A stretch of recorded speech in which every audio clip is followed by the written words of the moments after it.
What is up, guys? Welcome back to season 2 of the Ctrl+Z cast. I think we're on episode That is 4. correct.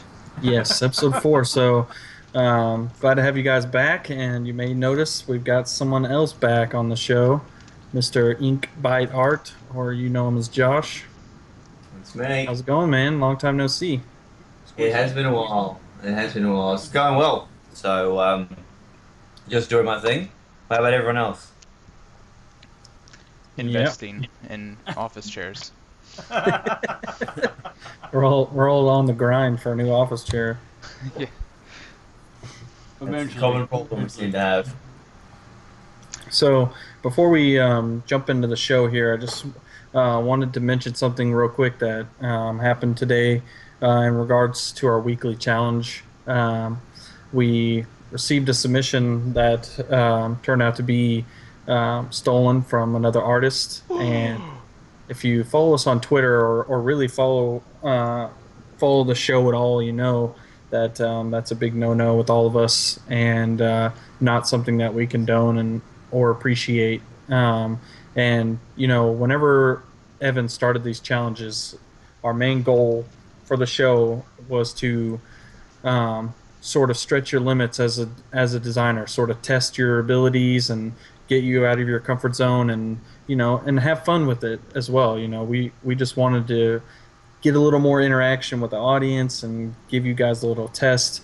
And you know, I think it's just disappointing for me to see something like that happen. So please, with these challenges, they will continue, but if we're gonna get submissions that are taken from other artists, then we may have to rethink that segment of the show. So just respect us and your fellow designers, and use your own work with these challenges. And you know, if you're trying to impress us, it's not that difficult. So you know, we're more impressed with originality than we are with, you know, you sending us somebody else's work. So I just wanted to touch on that real quick.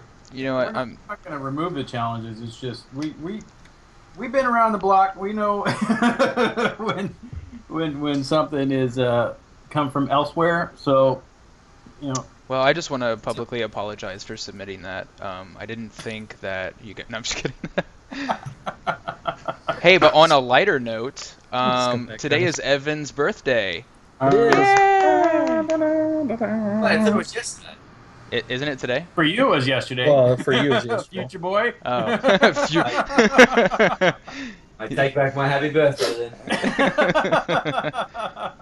Josh, as funny. always, coming to us from the future. Yeah, it's, what is it, Tuesday here, so it's Tuesday. Is the world still around, or is it just Australia, or what? Are there still iPhones? What's going on in the future? We are still here, so that's good. But Hey I'll guys, try and get you guys warning if anything does happen. we're gonna make it another day, according to Josh. So Well, I'm in Australia, Tuesday so things. can't If speak you- for us. if you move to Australia, you're definitely gonna make it another day. That's it. Yep. So definitely appreciate Evan, you know, still making it out in his old age. And Oh yeah, I'm old. I forgot what I was doing. What was I doing? What are we are you doing? close? Are you close to retirement yet, or Got pants on. That's all I know. He's wearing pants. No, the rate I'm going, I'll be working till I'm dead. Which, Yep. yep. That's Who knows the when way I that'll, prefer but it. I'll still be working. You'll find me face down in front of a computer, pushing that one last pixel. They'll be like, Could be Evan, we're on Photoshop CS24. Why do you still have CS6? And be like, I'll never change. There'll be a thumbnail of C Nanners half drawn on the. And then there'll just be a Evan just- smudge where you like passed out. They'll just leave me in my office chair. I'll still do Skype calls. I just don't, I won't. He doesn't respond. Just prop you up for the show. I saw an article. They do that. There was a guy that died in like Brazil, and that's like the new trend is to stand him up or prop him up or something. And there was a picture of a guy in a Green Lantern costume, like with his feet just all dead in the corner.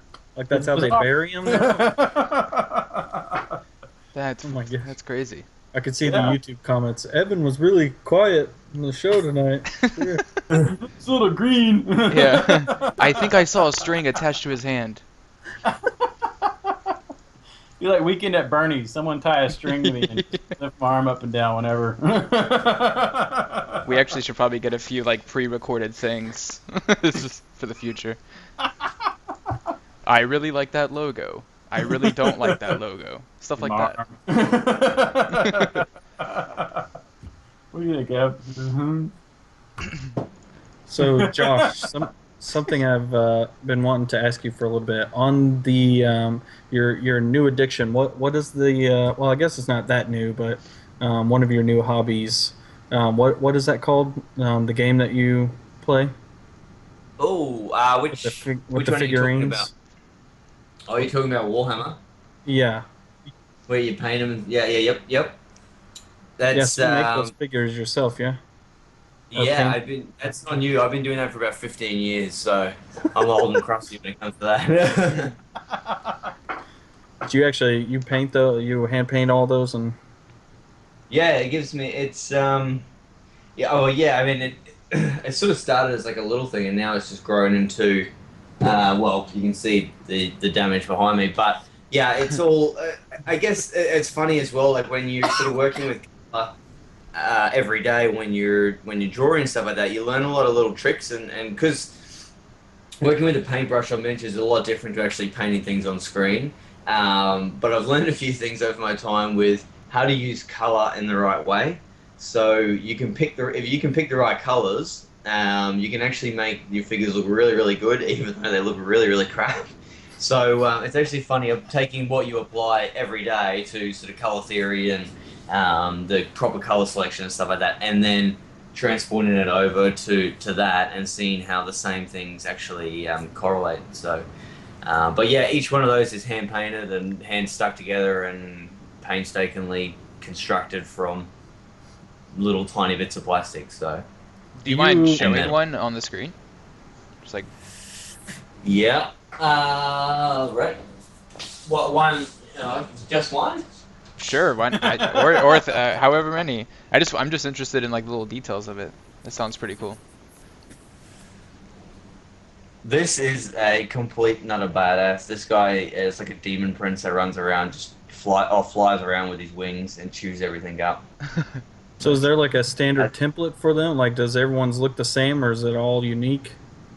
well, that's it, right? Like, they're sort of you can buy the figures and they do their thing, and then it's kind of hard to explain. It's kind of dorky, but you can buy the figures and they do their thing. But a lot of people, what they do is they will then take them and sort of customize them, and you can run conversions or take other figures from other ranges and say they run as this and stuff like that. So, like this guy's supposed to be like a Chaos Dreadnought, which doesn't usually look like that, but I sort of put all tentacles and wires and stuff like that hanging off him. So, I mean, you can go as far as little as you want to with it. A lot of people will just play the game because it's a very competitive game as well.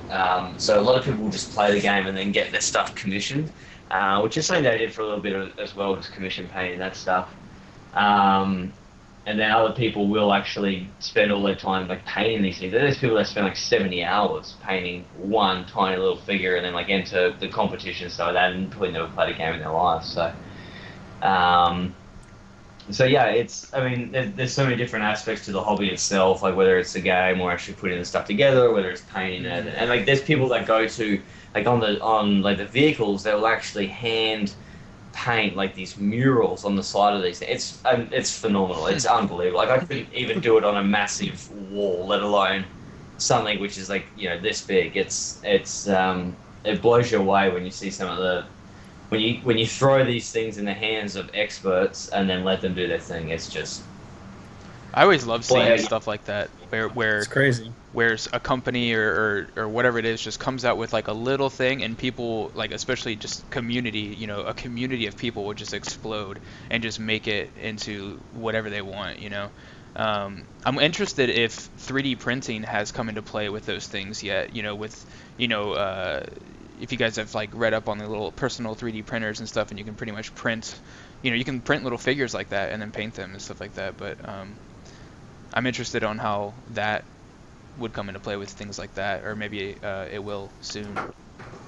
Well, definitely the big thing in the hobby at the moment is that because the company that runs it, Games Workshop, and there's a bunch of other people that are doing it now because of Kickstarter. They're creating their own games, they're creating their own figures because production costs are so low. But Hmm. the thing about Games Workshop has always been it's ridiculously overpriced. So they actually price a lot of people out of the market, and that's an intentional thing. But like one of those figures there, it might be like $90 Hmm. for one figure. So what's happening is that you're seeing a lot of Chinese manufacturers come into play, and they're producing. Um, Essentially, they're taking the molds, remolding them, and then selling them for sort of dirt cheap. Yeah. So we're seeing that, and whether that's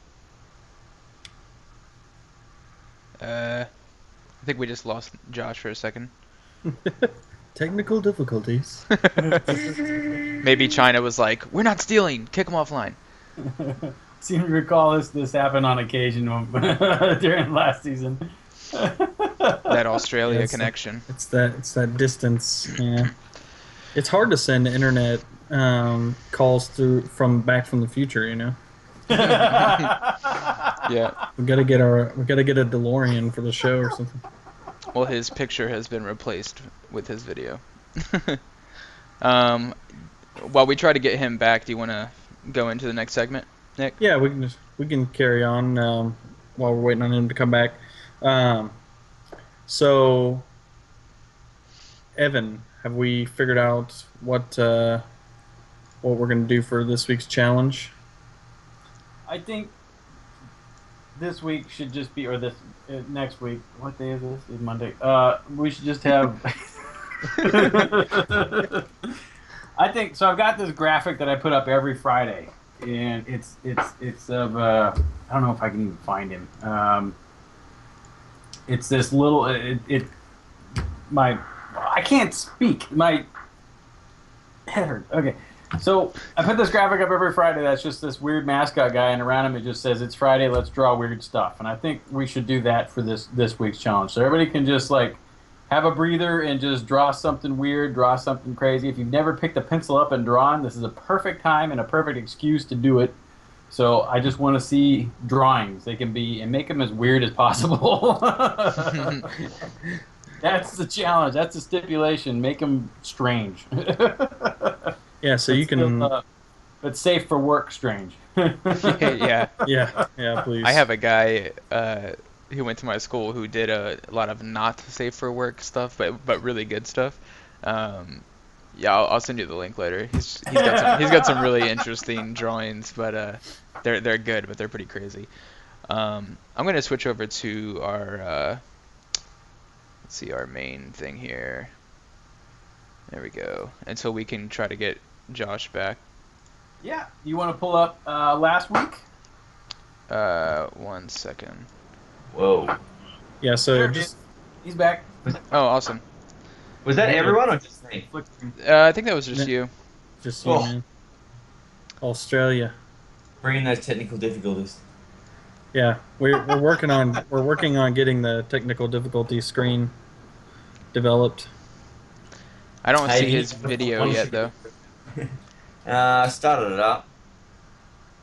We'll steal your video eventually. Stop it. Start it. Yeah, so if there's any questions, just to sort of clear that up, it's going to be, you could do hand drawn, you could do digital art. As long as it's a drawing, you could go as detailed with it as you want, or if you want to go rough sketch, that's also fine. Just a wacky drawing, something crazy. Something strange. Yep. Yeah. Look up surrealism. That'll give you ideas. Something. SURREALISM. What are you doing? She's gonna take your duct tape chair. So, welcome to our new host of the show. Got a co-pilot. Hey, real quick, can you guys see Josh's video or no? I cannot see it yet. Okay. Why don't we start it? I can switch to the 2-up video and just have you in with audio if that works, or Yeah, I'll let you know when it's on.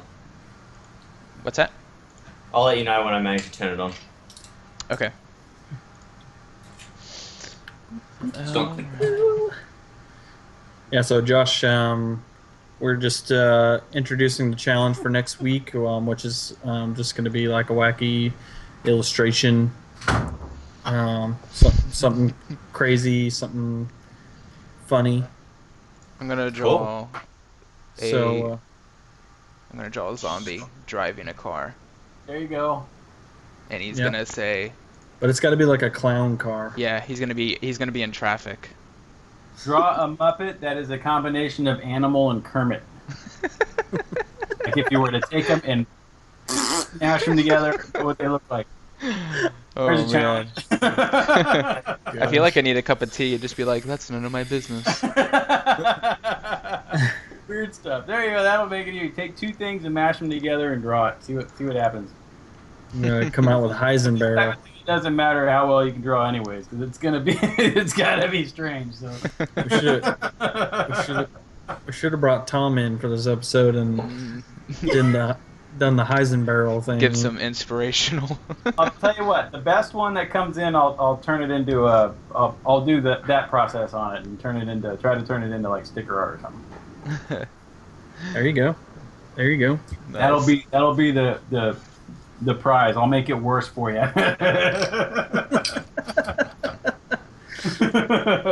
Now I'm gonna have to do it. Send us your submissions over, and we're excited to see those. And we got a few submissions this week for the typography challenge that we're going to go through here. Yeah. Here now. Yeah, you want me to? Okay. Yeah, I just pulled it over. So the first one we have here is the orange one. Everything you can imagine has all the potential to be real, only if you believe. And this one is by the Jason, JB something. 128. What do you guys think? Underscore. I think it's JB 128 underscore. Awesome. This one looks really good. It's super clean, laid out nicely. I like how if you all the breathing room in between each line is balanced. You know, so it's all consistent and it reads real well. Yep. I like just the right amount of fonts as well, where it wasn't like too crazy. You know, it still reads well and doesn't distract you from like the full message. It looks good. Yeah.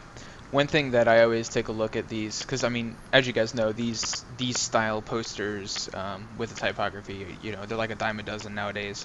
I always pay attention to the keywords, and if they use the keywords in the right way, and he did do it here. So it's like everything, imagine, and believe are like the big words, instead of, you know, because like, sometimes people will do one quick and they won't really think about that, and the word believe or imagine will be like really small, but the word like only if is really big, and that just, you know what I mean, it doesn't make sense.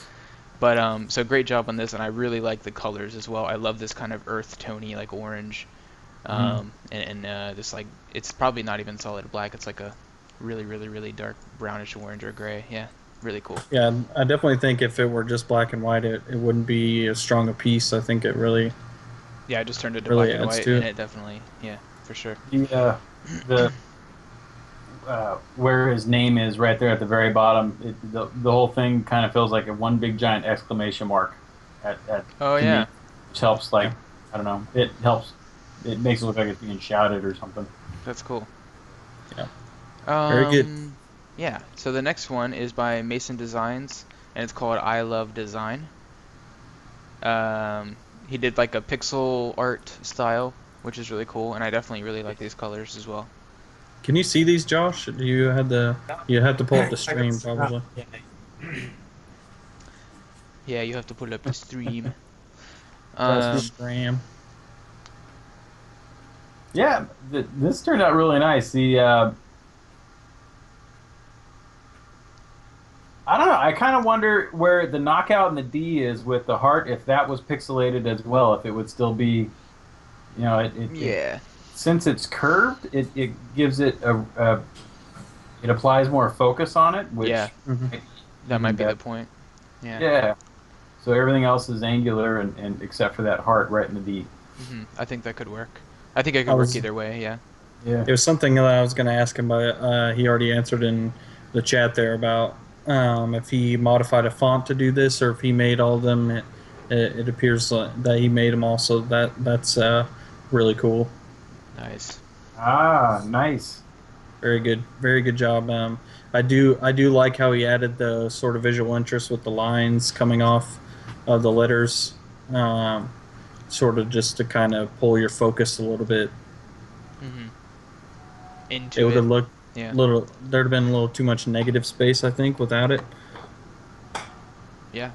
So I mean, this is definitely a poster that I would, I'd actually probably hang in my yeah, own space. It's it'd pretty good. almost be cool as like you get those like little 9 by 10 frames that like would have like a family photo in them normally, but it'd just be like a small photo on your desk.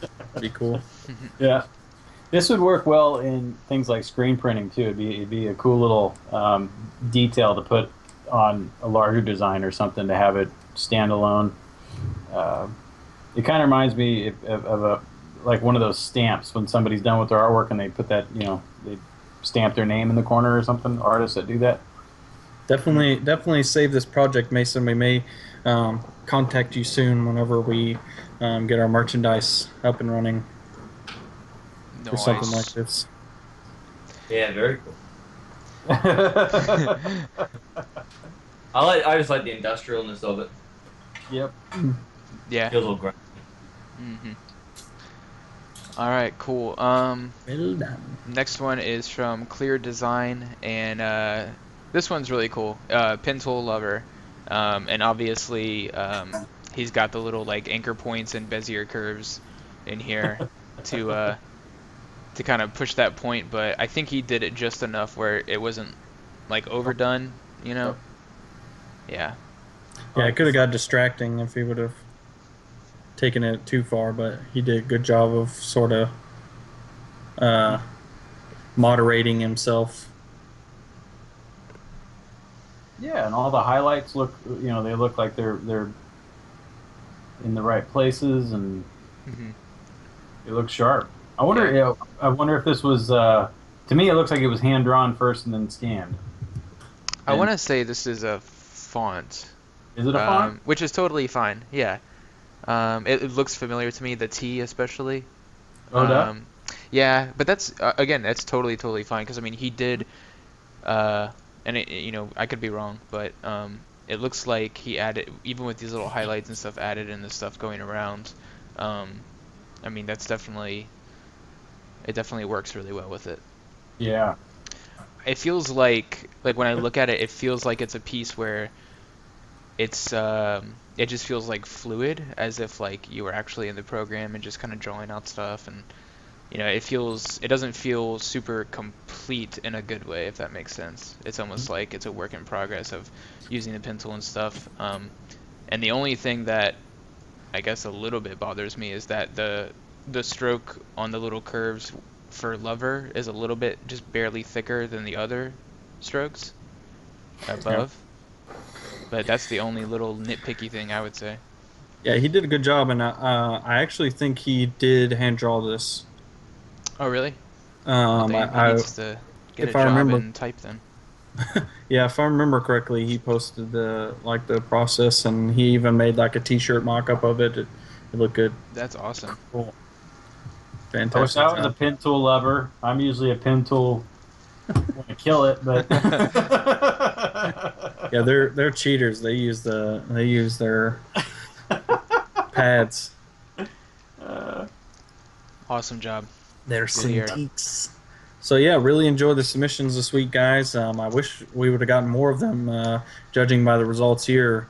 But hopefully this week, with sort of a looser topic, we can get some more submissions. So there's been a little confusion with the entries. Definitely tweet them at Ctrl+Z cast, and you can include any of our Twitters if you'd like. So at Evan Eckerd, at gamer_GFX, at Pixels to Life _ or at Inkbite Art. So you can tweet them at us, but definitely make sure you include the Ctrl+Z cast so we can get your entry for to display on stream. Hey, and go ahead. I was gonna say if you're watching this on YouTube, we'll have it in the description below this time as well. We'll have Oh God! next week's challenge. Because yeah, we probably should have had that, but I forgot. So. Well, I'm terrible with the descriptions. hey, just to really quickly go over the new challenge. It's illustrating or sketching something kind of like weird, right, and like crazy. Or Yeah, just, here and, I'll email you my. awesome. Unless, I'm pulling a few up on the stream right now. I just googled some like weird art, like sketches and stuff. This one is actually really cool looking. It's like a deer head in like a suit. It's really cool, you know. And then there's like this creepiness. I'm gonna have a lot of fun drawing some weird stuff, man. So just have fun with it, guys, and yeah, we're not. the weirder the better. Experience or skill, and we're basing it on strange. So the weirder the better. Crazy zombie-looking thing. Those things of nightmares. Really That's good. awesome. That one's funny. I love how it's got the eyeballs in the dark of the mouth. Mm-hmm. Woohoo! So, what's that other one from that from that show from? Have you guys seen Hannibal? Because that's got plenty of weird in it. It looks like that reindeer's that. Yeah. That's what it looked like it was from. So if you're looking for weird, watch that Hannibal show. Nice. Well, thank you It's backwards. for those of you that submitted this week. Thank you guys so much. We really appreciate looking at all these. Yeah, very cool, and it's sort of like it's fun watching like throughout the week those submissions coming in and seeing how different they are from each other and stuff like that. Good work. Good job, yeah. Keep us entertained, guys. We get bored.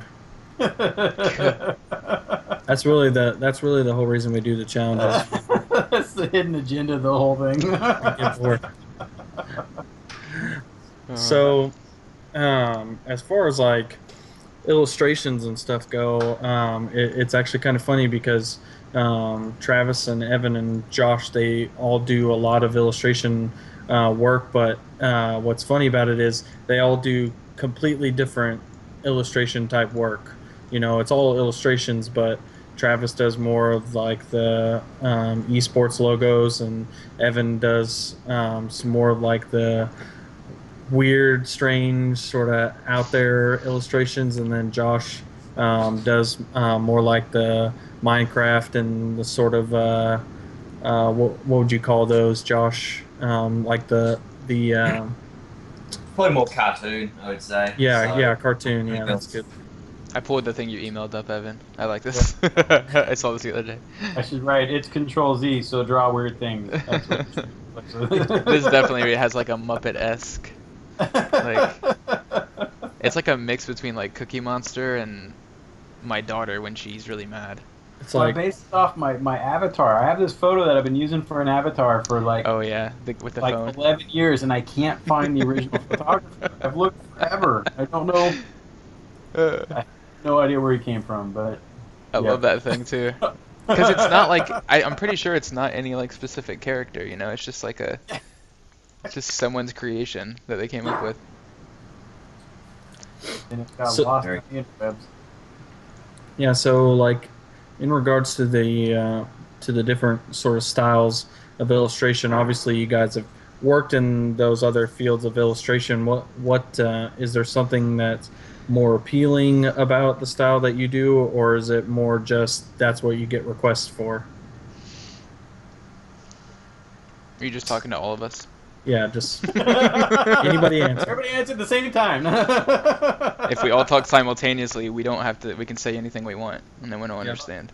I am constantly stalking Josh's Instagram and Twitter feeds and everything to see what he's working on, because really should. Oh man, you do some great stuff, Josh. I don't know how you half the like when you do lighting effects and things. That stuff I've never been able to figure out, like how to make all of it like just super vibrant and work and pop and. Yeah, I mean, it's all stuff that I'm sort of learning as I go as well, because it was stuff that I struggled with for so long, especially object source lighting and using that. you know, and just and even just color to a certain extent as well. Like, looking back at some of my old stuff, and I was like, wow, it's just so pastely and so like just it's almost like it was all washed out back then, and sort of trying to bring it up and bring it more bright and vibrant and stuff like that. So it's it really is just. I wish a lot of people ask me about it, and I wish I knew the answer. It's me just screwing around and trying to find out. Having good reference books works as well. I don't. Is my video working now? My video should be working now. Not for me. No, I was going to show you some books that I've got. We here, could but... we could end the call and redo the call, and I think it'll work if you guys want to do that real quick. Yeah. It's up to you guys. Yeah, I can. Yep. All right. We're gonna cut the YouTube video right here, but you guys on the live stream can enjoy some silence for a second. Yeah. Short intermission. All right. Enjoy this word from our sponsors. All right. Let's end the call here.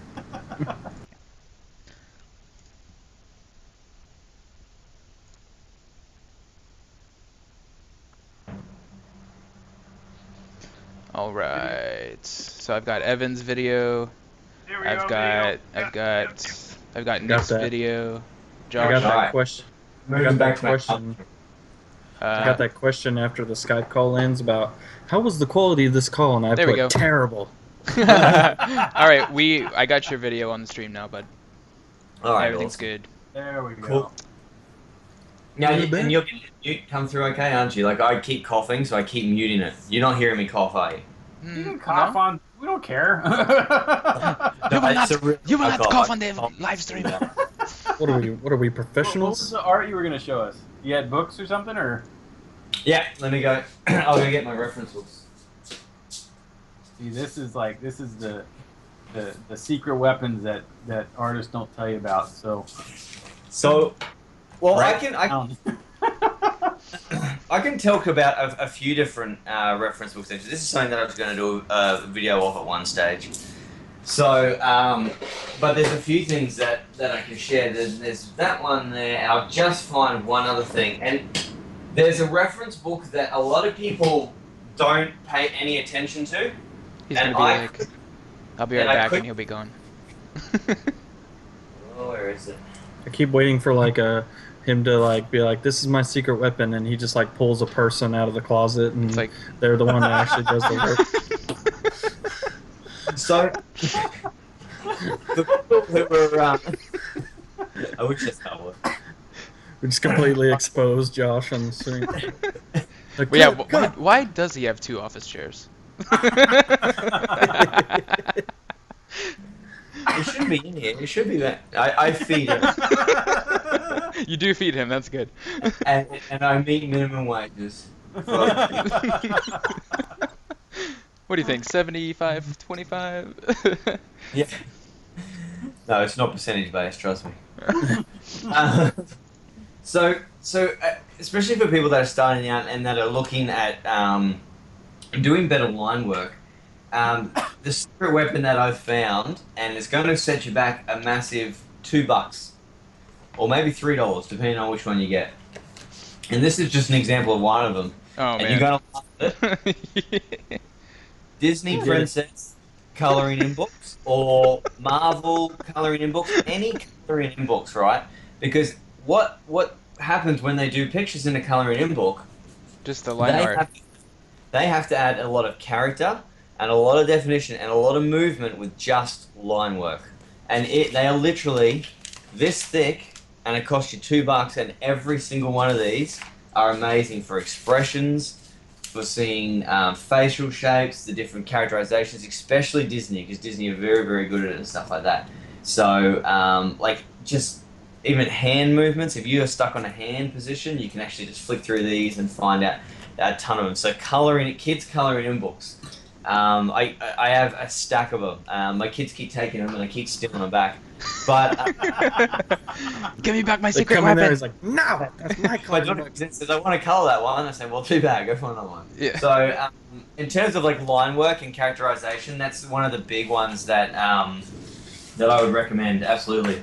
And then in terms of coloring, on what you were saying, this is the main go-to that I use, and this one's a little bit more expensive than the $2 coloring in book, but it's the hardcover. Anything by Blizzard. I always buy the Blizzard games, the collector's editions for their art books, and you'll see inside of these, and a Really lot awesome of lighting. it's fantastic, and you can see how they use. I mean, a lot of it is painted, but it's taking these effects that these painters use, and then trying to translate that into your own style as well. So, like with the fire and like just simple little things, like just outlining the outside of the entire thing in a particular shade, I mean, it's just an absolute gold mine of And like stuff. those in particular where the background of the image actually affects the color of the character, that's something that's really important when you're Yeah. making illustrations like that. Yeah. Environment lighting. Yeah. Yeah, and even just to the point of what color palette do I want to use, and I can open this and then see how, because using complementary colors and picking your colors correctly, and see how the green is really standing out. The So red. then they've done a complete analogous color palette there, an analogous and analogous, however you say it, where it's all reds and yellows, and then they hit it with those bright greens, and it's just, I mean, it's fantastic. All this stuff the same, the purples, and then using the greens. The way that they all individually paint is different as well, because it's not just one artist, so you're getting a whole bunch of different examples and stuff. And the way that they can, it's almost like they throw a gradient from blue to green and then throw in all the shading on it and stuff. That like next that. page, that I saw like a blue and orange character using complementary colors there really nicely. Yeah, That's awesome. so that is my go-to, and that is what I've learned. Pretty much everything that I do now is like I'll go there and figure out how to do it and how to get that lighting in there, how to reflect it off different bits of armor and stuff like that. And it's not where I want it to be yet, but it's definitely getting there. And especially in the last sort of couple of months, it's sort of starting to move it in the correct direction. Especially with Manga Studio as well, because you're a little bit limited with brushes, I find. Because there is a lot of brushes, and the Friendon brushes are fantastic, but you don't have that huge collection of like the concept artist brushes that you have in Photoshop. So it's like a trade-off, right? Like, do I just line work in Photoshop? Or do I line work in Manga and then move to Photoshop for color, which I've been considering as well. So, A lot of artists I know do that. What's that, sorry? A lot of artists I know do that. They do the line work and stuff like that in Manga or Illustrator, and then they move over to Photoshop for the coloring. Yeah. So it's just, I guess, but then again, like the airbrush tool in Manga Studio is like a godsend. Like, it is amazing how it blends the colors, and they don't have anything like that in Photoshop. So then I start going to the point where I'm doing a part in Photoshop, and I'm like, okay, now save it, now open it in Manga, airbrush it, now close it in Manga, then open it back in Photoshop. So it's like it's like I can get sort of 90% with both programs, but I just yeah. So I mean, as more people are picking up Manga Studio, and it's insane. Some of the industry professionals that are using Manga Studio now, I know Scotty Young is doing a lot of it as well. So that will change, I think, especially because Manga Studio is very suited for comic book, and a lot of people are doing sort of comic book art. They're doing their sort of cartoon stuff like that. It's great for that. Whereas when the concept artists start moving over to it, that's when we're going to start getting all those tools come through, I think. And if they do, I mean, you try and get some concept artist that's been working for 10 years in Photoshop, has all these settings, all these brushes and everything down pat. To actually get him to move over to a different program is going to be a problem. So, I mean, but as I mean, we'll see. Hopefully, we'll start seeing some more of that stuff, letting it broaden a little bit more.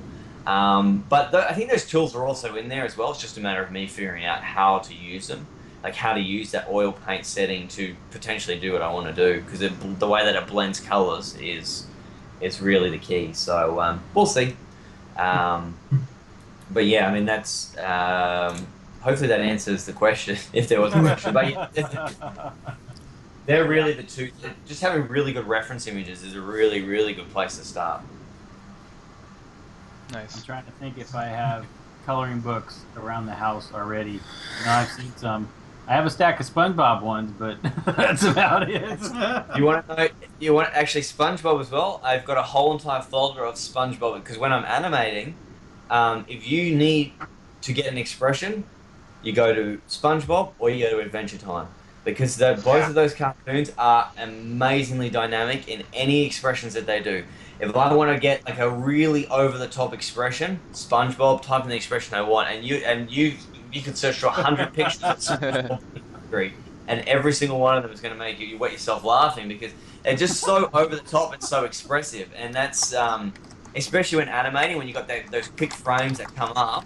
It's key. It really is brilliant. So there's another one like Adventure Time expressions, and it shows like a chart of like 12 different really just because I mean you've got your eyes, you've got your nose, you've got your mouth, but then what they do is they stick the mouth way up here, and then the eyes go really small, and the nose sort of scrunches up. It's like all these things that they do, which over exaggerate these expressions and make them comical and amazing. And yeah, so SpongeBob was fantastic for that.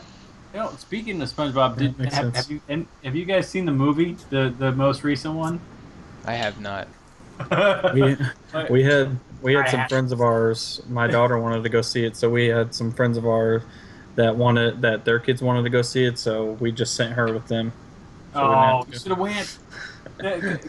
The cool thing about this SpongeBob movie is that 60% of it is in the traditional 2D method that you see on TV, and then they have like you know how some cartoons nowadays they'll stop and do like one still screen of something super detailed. Like Ren and Stimpy was doing this all the time. Like they do a close up of Ren's nose, and it was like nasty, all oil painted. You know, super detailed, and then they back out and they go back to 2D. So they kept with that theme, but there's like at least 4 different styles in this movie because they go into the 3D animation part of it at the end.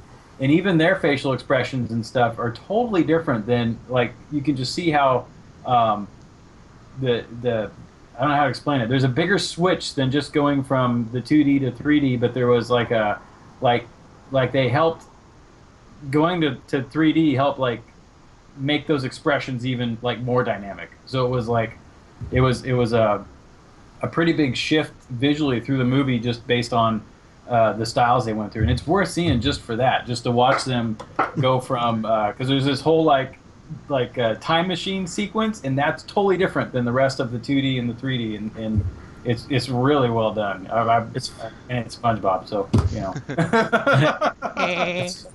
It's funny with that. Oh, what were you saying? You go. Yeah. Well, it's funny with that how you're talking about, you know, sort of analyzing the movie, like. Whenever I go to something like that, like for instance, this week I was at church, and we have more of like a contemporary type church, so we don't like sing out of hymnals and stuff like that. We have like a live band, and they actually have they've hired graphics artists to do the slideshows and stuff on the screen, and so you know they'll have like a theme for the month where they're talking about something, and this month they're talking about Exodus, and they've made this like cool logo for it. They always make like cool logos for it and stuff like that, and so you know the whole time I'm like, I should probably be listening to this sermon, but I really just want to know what that font is that they're using. And so afterwards I actually went over and asked the guy, and he gave me the font that they use. So it was funny though. I was like, my wife was like, what took you so long to get? I was like, I was asking the guy for the font, and she was like, That's pretty funny. I'm glad to know I'm not the only one that does that.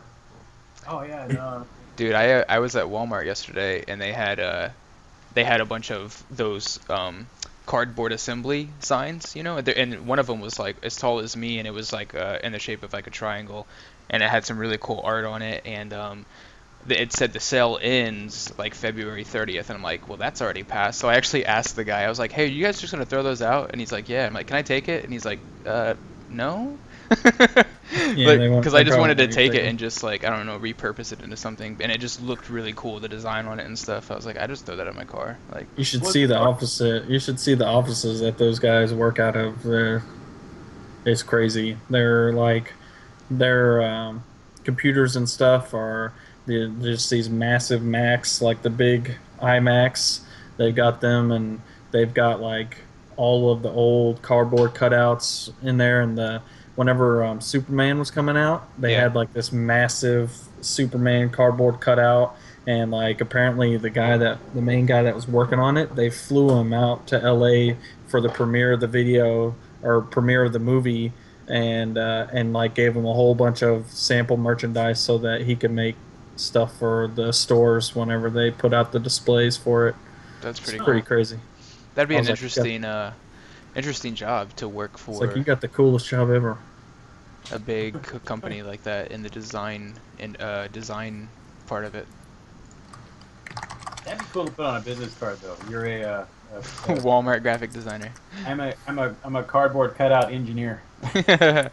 So that stuff is Yeah. complicated. I Yeah, Oh, yeah. they have their own printing. They have their own printing department and everything. They do it all in house.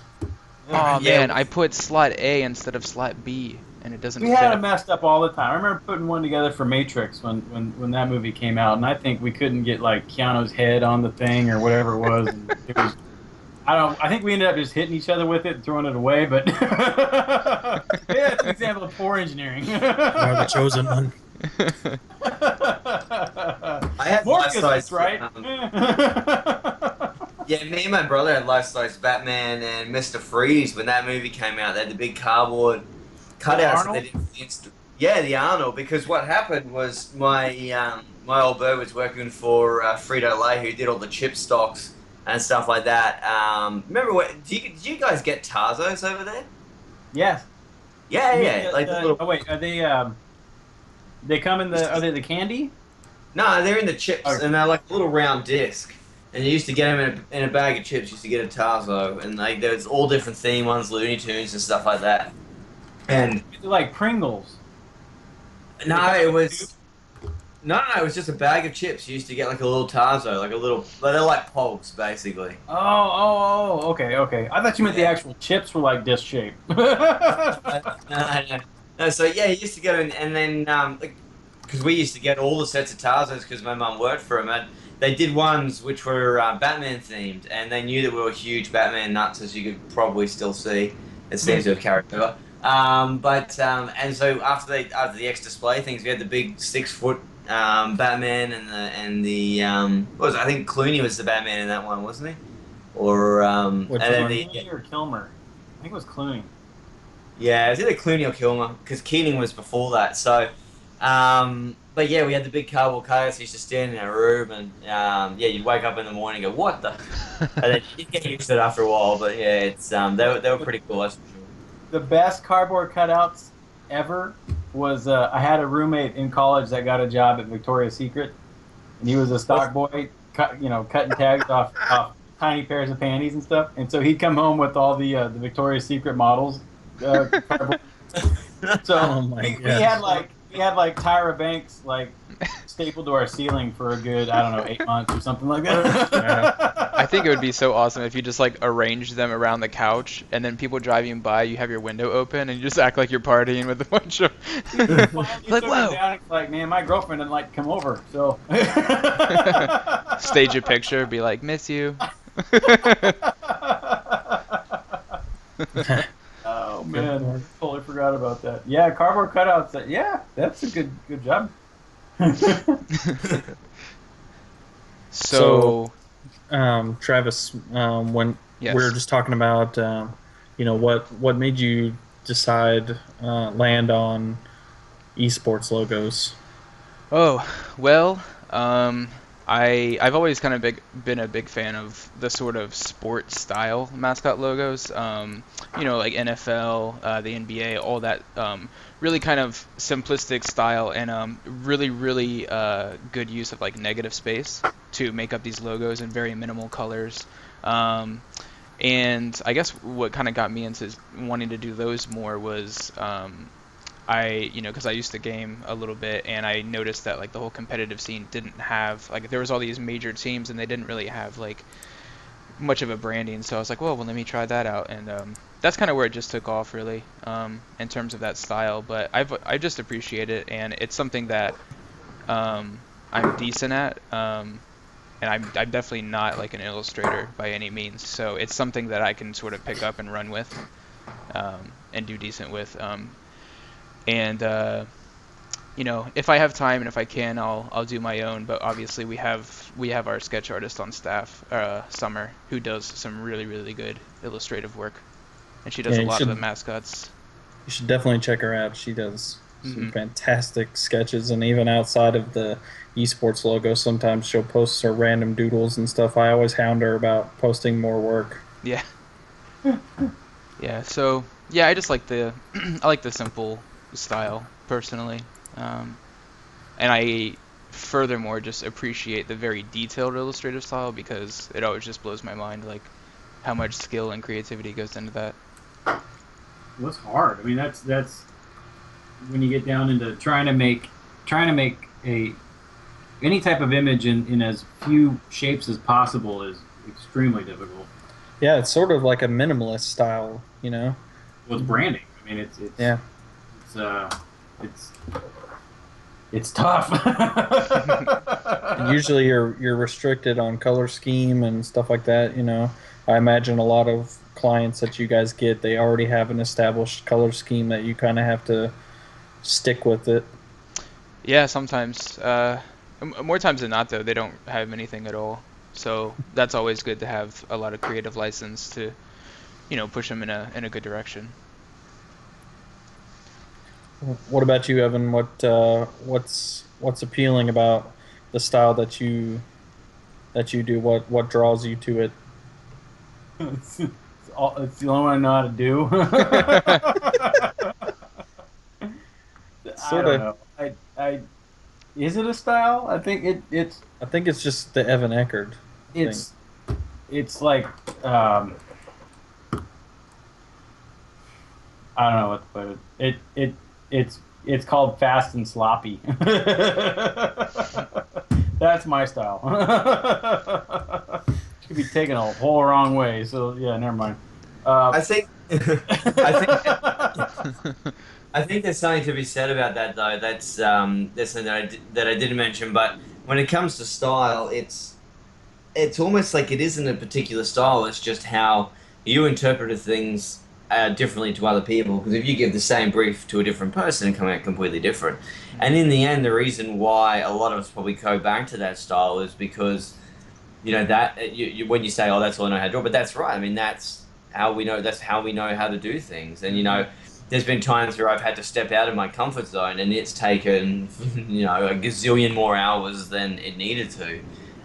So, which is one of the reasons why I technically don't. Like, I won't step out of that because I'm like, hey, yeah, you can get me to do that, but this guy over here is going to do it a lot better and he's going to do it a lot faster because you're going to be, you know, so there is something to be said about that in terms of that's all I know how to do, or I mean, that's how it just comes out because that, you know, that is really how it's how it sometimes just flows, I guess. Yeah, Dude, that's a really good point because I mean I do that all the time. If a client asks for like a super detailed illustration, you know, I actually do send them to like Evan or someone of that nature just because in terms of pricing, I mean, yeah, we can do it, but I mean, it's just going to take forever and it's not going to be as good, you know?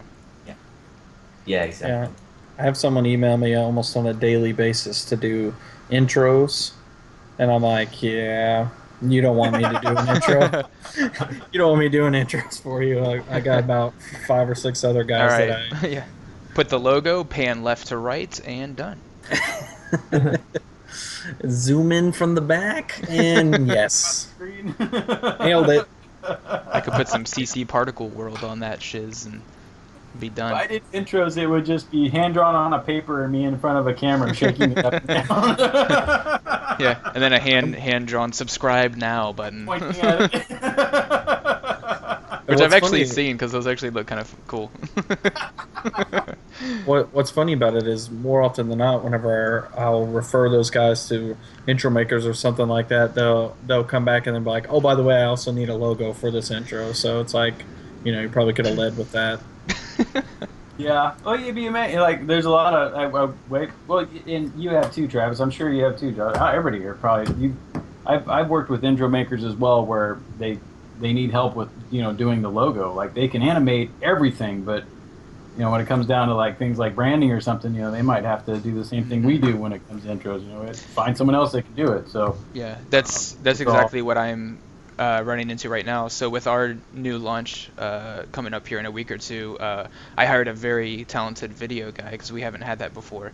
And I spoke to him on Skype for a while, and that's exactly what we talked about. He's like, listen, I can do what you want me to do, but I'm going to need a little bit of like a little bit of a direction, you know, in terms of branding and maybe supplying some assets. So like if someone wants a specific thing, you know, he can, like you said, he can do all the video and the motion behind it, but he needs some sort of, you know, some sort of creative concept, of course, you know. Yeah, yeah. Speaking of that rebrand there, Travis, you're going to announce it on Ctrl+Z, right? Yeah, if you want me to. Actually, you know, that's You're funny. great at getting. What if I was just like, no? You know, that actually might happen because I was like, yes, put him on the spot, baby. my plan was to try to get it done this week and this weekend and try to push it live by the end of this weekend, so I could probably push it on Monday. I'm not promising anything, but because, God, we get tweets every single day. Where is it? People that are legitimately pissed off though, like where is it? Yeah, saying, so maybe Monday. Yeah, just saying, we got Jared on next week, so the viewership's probably going to be up. I'm just saying, it's a good idea. I'm just saying. Yeah, we'll pressure, see. Pressure. Yeah, good. Yeah. He doesn't really have to, guys. I'll just give him but if he doesn't, he's fired. All right. Anyways, moving on. Where's the stop stream button on this? Hang on. Yeah, he's got job security with he runs the show. Camera guy. Damn, we gave him too much power. So that was, we kind of touched on it, but whenever somebody comes to you with a request that's sort of out of your comfort zone, do you sort of gauge whether you really want to mess with it, or do you just automatically send them to somebody else you know that just can depends. pull it off? It depends on the scope of the project. I mean, if that's all they want is like some like a very detailed illustration or something, I'm definitely gonna just outsource or send them to someone else. But if they're looking for like a very extensive package of like, you know, everything, website, logo, all this stuff, but they want some sort of illustrative piece to play off that branding, then, you know, yeah, I'll take the project on as a whole, but I still might outsource depending on what they're looking for, really. Because like Josh said, I mean, you do what you're good at, you know, and if you try to get away from that too much, you're gonna dive bomb your like productivity and everything, and it's like you end up spending too much time just trying to learn something new. But if you have enough clientele with a specific style or a specific niche of whatever it may be, you know, there's, you know, on your free time, it's totally good and very beneficial to step out of that. But in terms of actual client work, I mean, you just got to stick with what people want and what you're good at, because you can do it fast, you can do it good. And there's usually 3 questions that I'll ask myself if someone does approach me for it, because typically as you said, your style will always influence stuff. So if I'm doing more sort of comic book related stuff, quite often I'll look back at it and go, wow, their heads are a lot bigger than they should be, and that's because my style is always very cute, sort of big heads, little body. I mean, that's what it's always been. So you've got to be careful, because your style will bleed into things. But even in terms of other stuff that I can do, like when it comes to websites or something like that, which is stuff that I have a background in, it comes to the point of, am I too busy to am I too busy to take this on? In terms of, if I say no to this, is there going to be other jobs there to fill out? Because sometimes you have to say yes to it because you need work. So I mean, that's obviously the first thing that will sort of cross my mind. It's like, well, I've got all these other jobs booked, so no, it's really not something that I can sort of spend the extra hours on to deal with, whether that is compensated or not. The second thing is, the major thing for me is, if I say no to this, am I then going to have to deal with someone that I don't want to deal with? Because there's been times when we've had website-related stuff, and they've said, you know, I've been wanting to get out of the website game. They've got their own web developer though, and so I say I'll just code it up myself because I don't want to deal with him, because he is. Yeah. Div class for everything. get it. I will soak the hours up. I don't mind. As long as I don't have to deal with him, I will code everything, send it to him. There's no need for us to talk on Skype. It just goes to him. And there has been times where I've said that because, believe it or not, there is, especially in the industry that I work in, there's some people who you really don't want to be dealing with. So that's the other thing that crosses my mind. It's like, well, if I say no, are they going to make him do it? If so, then stuff it. I'll do it. It's fine. Just let me do it. I'll get complete control. Then you can just flow through, and it's not that back and forward and stuff like that. So there was a third thing which I can't remember right now. I'll remember it in a second. So I was trying to think. The SS style. I think the other thing that comes into mind is probably just if you actually can do it. Because a lot of us think that we can do a lot of things, and then sometimes, we usually can. We can usually throw a pencil around and actually probably get something decent looking. Because a lot of the principles that we have from what we do normally, we can apply to these other things. Techniques in terms of color and techniques in terms of line, stroke, width, balance, harmony. The standard sort of triangle style does, with your heavy things at the blah blah blah. Well, I'm speaking about illustration and sort of more comic book related stuff, but it might apply to other things. All that stuff translates over. That you're not human anatomy doesn't change. So whether I'm working in a comic book style or whether I'm working in more like a chibi cute style, humans themselves don't change. We actually stay the same. Our proportions stay the same. So once you know that, you can actually manage to swing that a little bit, and then obviously it's the matter of exaggerating certain parts here and there.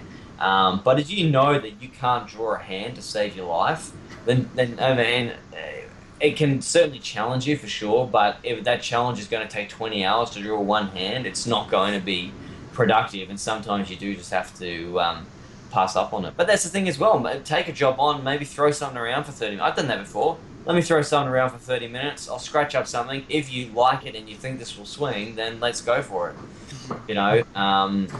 Otherwise, let's say, hey, okay, well, maybe this isn't the right place to be in. Let's, let's look elsewhere.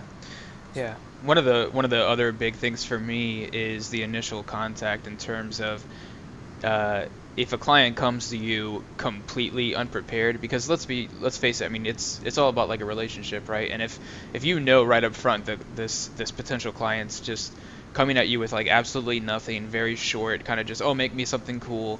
I mean, those are sort of the ones I try to avoid, But if someone comes and they're like, here's what we like, here's sort of what we were thinking, etc., then those are the ones that I like to interact with and actually take on, because otherwise you're just going to be concept after concept until like, okay, is this sort of what you want? Is this sort of what you want? It's like, it's almost, you spend so much admin time that it's not even worth it anymore, If you're sitting there back and forth just on emails before you've even started a project, I avoid those.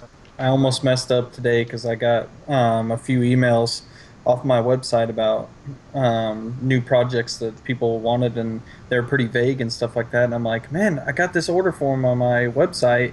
It's laid out intentionally to get more information. And then I realized it's because I'm actually I'm in the process of redesigning my website because I had some WordPress issues that I didn't care to fix. So the form's not up, so they're like just sending me these sort of semi-vague emails, and I almost deleted all of them and moved on, and then I remembered that the form's not up right now, so... I've done that before. It's like you write a PHP form and you forget to send the particular fields through, so you're only getting like the name and like half the message. Like, no, I'm meant to fill in these fields! And then, that's my problem, that's my code. So, but yeah, like blank paper. This is the worst. Like, people think that they're great. It's like, oh man, you just go for your life. I'm like, I specifically say I'm not actually going to start until you give me something. Yep, because man, no matter what anyone says, if they say we don't know what we want, there is always something in the back of their mind that they want, and they just don't want to share it with you until you come up with something, and then they'll drop it on you. I can't stand those clients. I don't want to be that guy that is doing work for 3 months to show them what they want. because as you do stuff, See that? as you do things and you send it to them, they're they've always had the vision in their head, but it just took you sort of sparking this or that, and then they're like, I want to change this little bit, and then I want to change this little bit, and those little changes add up. Yeah. Oh, I mean, I'll be honest. I don't want to do anything for 3 months, but I've got a fantastic. But you won't get paid for it. Well, to be honest, like this project, like long-term projects, I find I burn out on. So, I mean, that's the other thing you got to take into consideration. Yeah. If it's a long-term project, you better be willing to look at the same bloody thing every single day for 3 months. That's And if you, so, I mean, that's one thing to keep in mind. But there is a way to stop people making changes, and I've learned over the years, and it's very, very simple because you just start saying, okay, that'll cost you. As soon as you start change, it's a completely different. I mean, yeah, it's so true, man. yeah. Suddenly those changes aren't that important anymore. Yeah. Are you? Are Blue that they there? want slightly more blue? No. And you know what? It's good. We'll leave it like that. You know, Are 9 times there- out of 10, I can definitely attest to that, man. They'll be like, oh yeah, now we want, you know how you did this awesome bull, like, mascot logo? Yeah, well, it's all done, but now we want, like, a lion. And I'll be like, yeah, well, you're gonna have to pay for that. And they'll be like, yeah, bull's fine. We're good. Are there days you come home, Evan, and you're like, I really don't want to see C. Nanner's face again?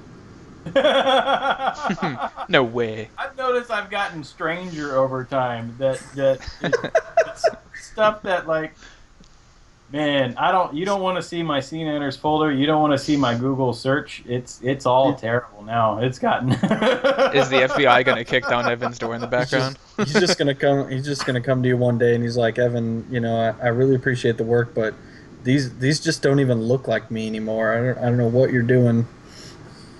They still Well, do. I'll probably answer in something that to me will make perfect sense at the time. Like. I mean, that's half the appeal. The weirder they get, but I mean, but I mean, it's hats off to you because I mean, in that vein of the same thing, month in sort of like for doing it for a long term, I started doing it.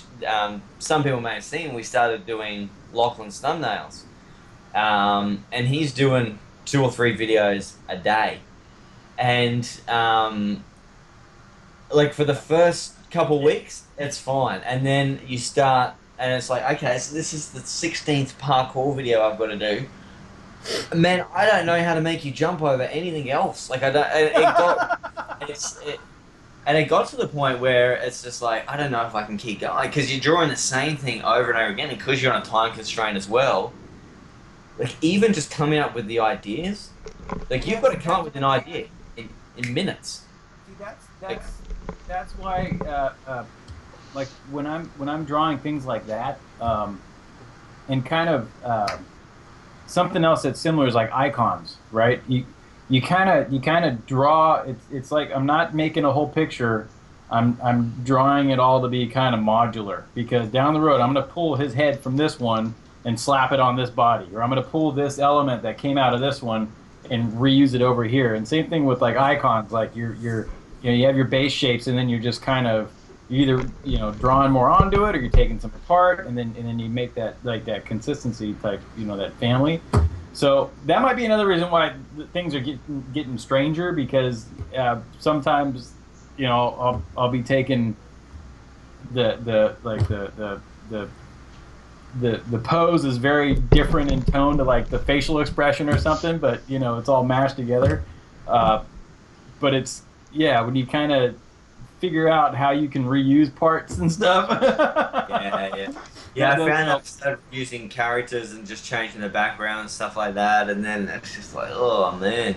So I mean, it's a talent to be able to do it, that's for sure. So I was wondering if changing up the poses and changing out the backgrounds, if that sort of refreshes the idea for you, or if it still gets stale over time.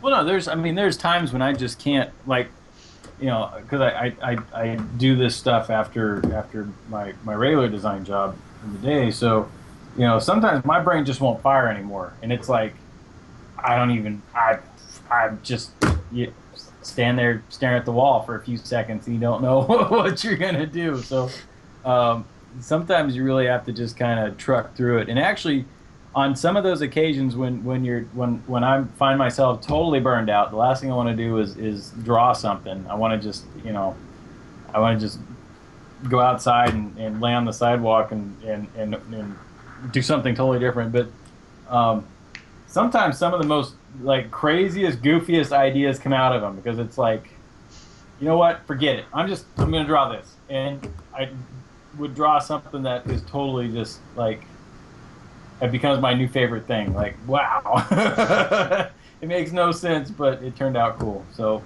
but then other times it's like something that should only take a certain amount of time is like just dragging on and on and on, and it's just kind of the nature of the job in general. I mean, you run into projects like that all the time, no matter if it's something that you've been, something that you do every day, or I don't know. It just happens. I found animations a lot like that as well, because you can work on it for hours and only get a few seconds done. So it's like and then you come in the next day and you're like, all right, let's pick it up. So Yeah. you really, what I find, you've really just got to just bull your way through it. Like literally get in 8 hours, just pump out as much as you can, so you can knock it off in 3 days before you burn out from it. Because if you do a little bit per day, I can tell you by the end of that week, you're like, I'm done. I'm not doing it. Like it's not in lip sync anymore. There are very few animators that I've spoken to that, in my mind, were sane. Yeah. I took in art school. I had a 2D animation class, and so we all had our light boxes and our stacks of paper and our camera where we draw a frame and then click, and then the old school way, and we had we spent the entire half of the semester, what were we on, semesters? Yeah, half the semester just working on the final, and it was like a 1 minute animation or something, right? And it's like, you're just flipping paper and just drawing each frame. And I remember being in those drawing labs super late and just looking around at other people, and there's it was one of the most horrific looking scenes I've ever seen. People half losing their minds, Well, so and over this. 1 minute in animation time is like an eternity. Yeah. It's like what was that movie? There was a Michael Keaton movie. I think it was called Dream Team or something, where he was trying to make. He went into a mental ward, and he I forget how the whole movie works. I had to rewatch it, but he finds these three people, and he turns them into kind of like an advertising agency, and so they're coming up with random taglines and slogans and stuff for big companies like Sony and things like that. It was very much turning into a scene out of that, where it was just a bunch of crazy people struggling to get this final animation done. And that's probably why my cartoon was a toaster jumping into a bathtub electrocuting somebody. Man, That was works. fun to work on. Somewhere. You would. Even talking about it makes me feel nuts. We gotta cut the show. Evan's gonna lose it. Yeah. Yeah. So Travis, let's jump into your top 5 for this week. Top 5. All right, guys. So this week I decided to do my top 5 segment on the top 5 useful. I guess you could call them apps, but they're not really a native app in terms of a phone, but they're more applications that you use for jobs and different things. Workflow. Yes, basically productivity. So the Workflow. first one is called Zendesk, and this is what we use for the business I run here at home for our emails. So whenever someone submits an email through our website, this gets put into a dashboard of, and if I scroll down here, you can probably see some screenshots of the dashboard. You can kind of see it here, but basically it's just a very, very well put together email management system. Here's a an example of the dashboard. So you can section things off by subject, etc. You can have assignees. So all of my team members for GamerGFX have their own kind of bucket, so you can assign different emails to different people and you can see what they're doing and stuff like that. So extremely beneficial for us instead of just having some Gmail account or something, you know. So it's really cool, and there's tons of extras. There's like live chat, there's support forums, etc. That you can implement. So it's basically like a customer service platform, and it's free to try. And then I think we only pay like $5 a month for like up to 3 users, and then we kind of just share it like that. So it's That's really not bad. Oh. yeah, it's really awesome. And they also have a new thing that they just came out with. It's like you can do MailChimp integration. So when someone submits a form, if they check off at the bottom, like, I want to receive your newsletter, this gets pulled in all through Zendesk and your MailChimp account and all that stuff. So really cool. The next one is probably the best one, and I actually just found out about this maybe a year ago, and I will give you guys a quick example of how to use it. Let me log in here, and it's called Envision app with an I. And just to show you an example, let me see, let me log out of this one.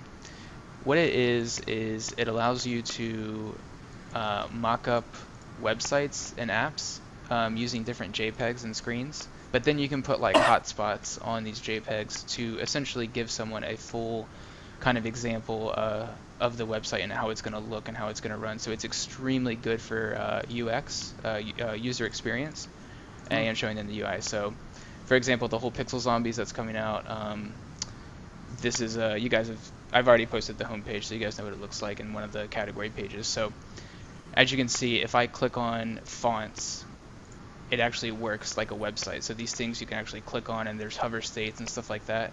You can mock this stuff all up with an Envision app, so your clients can basically go through the whole website and get a 100% feel for how it's going to look, how it's going to function, how the buttons are going to look, drop downs, etc. And it's all just JPEGs. There's no coding involved, so it saves some time when you're trying to showcase a website. And on top of that, they can comment right on the screen.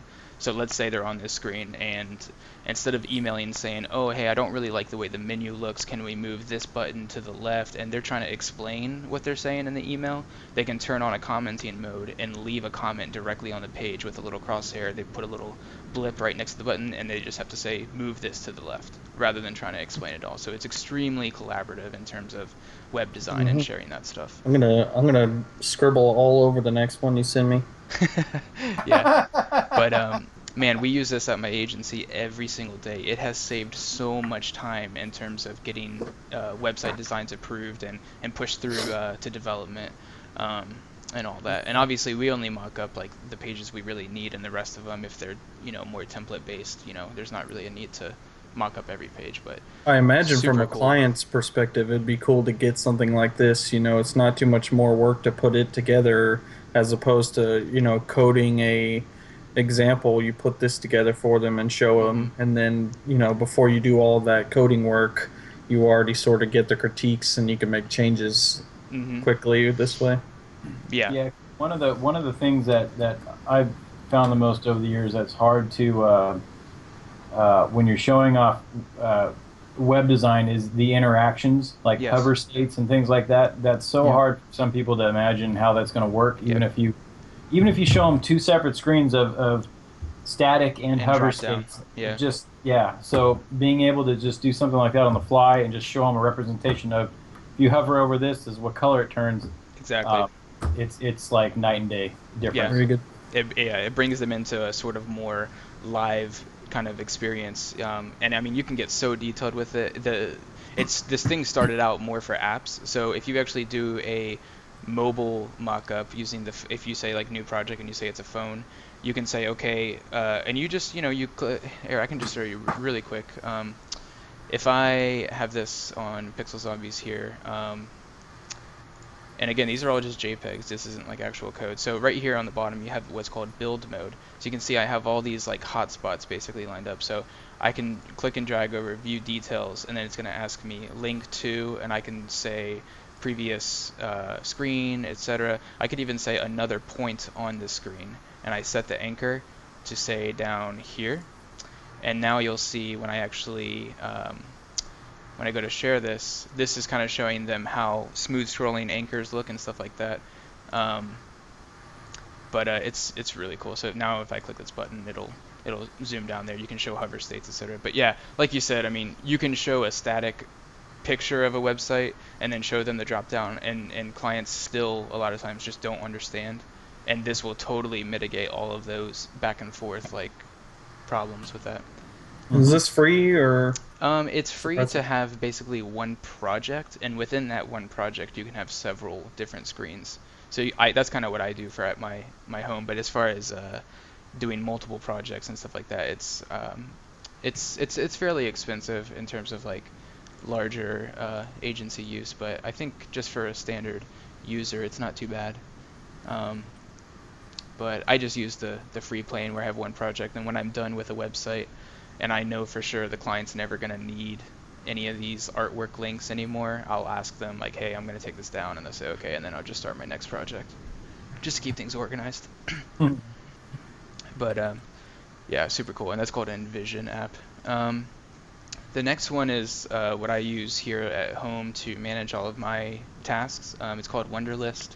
It has a really good app interface as well. So if I'm driving home and I know that like, oh, tonight I really need to get, you know, XYZ done in terms of freelance, I can add it on my phone and it'll sync up to my desktop app. So you can set due dates and reminders to pop up and stuff like that. So I mean, of course, these little list things are also a dime a dozen, but I just like this one because it's super minimal and very clean, and super easy to use. It kind of just gives you the bare minimum of what you really need in terms of a list and tasks. You know, it's not bloated with like, what kind of reminder do you want? Do you want 2 reminders, 2 seconds before each task, and then it pops up with a little banana that dances and etc. It's like, I don't need that. I just need a very simple list. You know. Well, the due dancing dates. banana might be a nice touch. That's true. All right, so let me find a new one.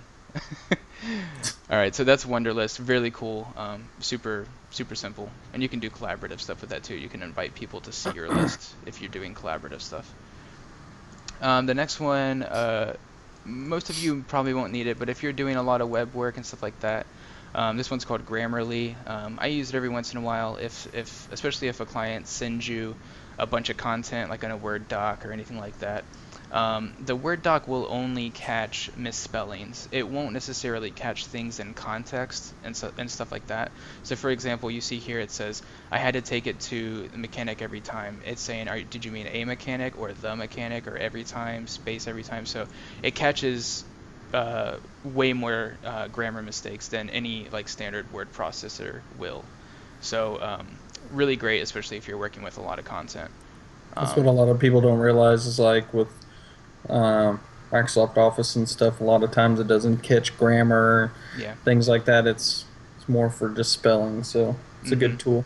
Yeah, so yeah, we use this every once in a while at my agency as well, and yeah, it's really good, especially if you're doing like a ton of layout or if you're doing like a magazine or anything like that. This is a super great program, and it's free, so that's great. And the last one I just started using, it's called Buffer app, and there's a lot of these things out there too, but I find that this one is kind of like the Wunderlist. It's very minimal, and what it does is it allows you to schedule multiple social tweets, posts, etc. So if you have several accounts, especially with like a business thing, like I do at home, and you want to maybe schedule some things to tweet out, or maybe you want certain things to post to Facebook, certain things to post to Instagram, and then maybe Google Plus is like a different thing, or you want them all to schedule and post out at the same time. This is a good, definitely really good way to do that, and I can show you how it works really fast here. So I just signed in with Twitter. And this is the dashboard, so as you can see, I've got some analytics, which are really cool too. This is the analytics tab, and it shows me today I posted out these, and it's saying, you know, the top tweet says 1 retweet, 12 favorites, 4 mentions, and it gives you some dashboard analytics. So if you go to content, you can say, what do you want to share, and I can highlight or select or deselect which accounts I wanted to share. So I wanted to share it to the GamerGFX Twitter and the Pixel Zombies Facebook. I type whatever I want. I can schedule the posting to whatever time, and boom, it's done. So pretty self-explanatory, super clean, which is why I like it. And and I love the analytics as well because you can actually see like, okay, I guess you have to pay $10 a month to sort these by most popular, but at least it shows you right here on the dashboard like which of your postings using the buff wrap are getting all the interactions. So cool. Super cool. Nice. I wish I would have written down this one site that I found earlier this week. I was just sort of randomly surfing, and I found the site where you type in a word, and the site converts it to an icon related to that word. So you type in like, yeah, no, it wasn't the Noun Project. I remember Travis mentioning that, but this is a little different, where you just type in the word, like you could type in car, and after you got done typing in car, it would just change to an icon of a car. It's pretty crazy. I have no idea how it works, but it's really cool. Magic. Really magic. So I will absolutely try to post the links of these I'll send them websites to you right now. Yeah, I'm really terrible, and usually about Thursday afternoon we've got enough tweets about it where I'm like, Evan, I need your help. Thank God he has the login, because we'd be in trouble. So. Well, cool. Yeah, we'll put that list on there for sure. Yep. So just a refresher for you guys that may have come in late or just need a little reminder. The challenge for this week is going to be an illustration challenge, and we want to see what kind of crazy, wacky, strange things you can come up with. It can be a hand drawing or digital drawing, whatever's more comfortable for you, and get as crazy and detailed or as rough as you want. Just of course make sure it's safe for work, and that's really the only stipulation. Weird. Weird. Yep. Go weird with it, guys. Next week we will be having Jared on, so really excited about that. Josh will also be back with us for the foreseeable future here, unless a crazy storm comes and takes out his office again. Okay, you never know. Don't tempt fate. Don't Sneak in Australia. If we flood here again, I say we're just moving stuff. I could just see him like in the window, and there's just like a huge cloud rolling, and he's like, "That's it." Yep, back it up. Next door to me is for sale, Josh. Come on. What's that? The house next door to me is for sale. Oh, don't tempt me. No, I'm too scared of the States now. After all these documentaries, like all what was that? What was that? That crazy place, the skater haven or whatever it was. Oh, that's in the middle of no, we're gonna go there. Just day trips. Well, regardless, we're extremely excited that you're back and back with us. So we look forward to continuing to have the four of us, and we will occasionally have a guest on, like we mentioned, and Jared is always fun to speak with, and he always has so much insight on the things that he does. So really excited for that.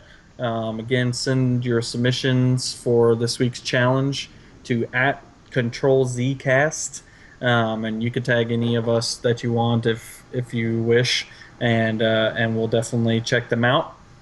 And of course, subscribe to the YouTube channel if you're watching this on Twitch, and if you're watching this on YouTube, check out the live shows. We do all the shows live on Monday nights, somewhere around 9:30 p.m. Eastern time.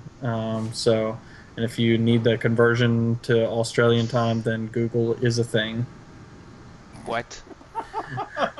So definitely check that out, and we appreciate you guys watching, and can't wait for next week's episode. Sounds good. Bye. Later. Later.